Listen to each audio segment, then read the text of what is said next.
A lot of patients assume that if eye drops cost more, they must be better. But a lot of times those more expensive drops really don't provide us anything extra or beneficial, and they just cost more.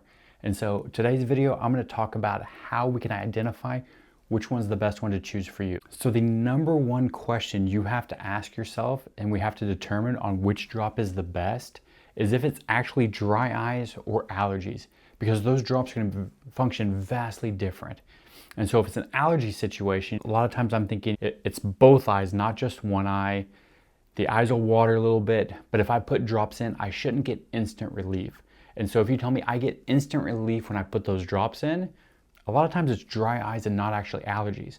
And so in that situation, you don't want to do an allergy drop. Allergy drops are like Zatador, or like Pataday, or like Lasticraft.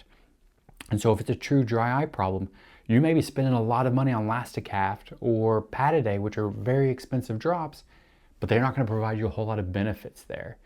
So the second thing that we need to know is that the ingredients matter more than the price.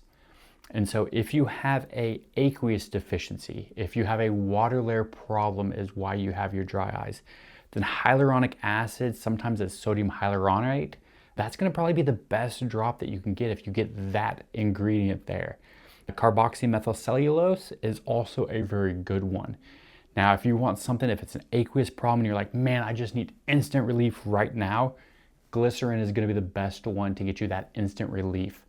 And so pay attention to those three ingredients. Again, hyaluronic acid is my favorite as far as for long-term help for that eye from an aqueous deficiency.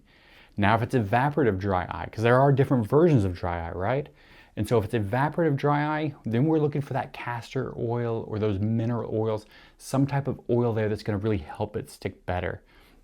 But if it's an evaporative dry eye, you really need to think of meibomian gland dysfunction and ways to treat that. And I've got a video talking about that.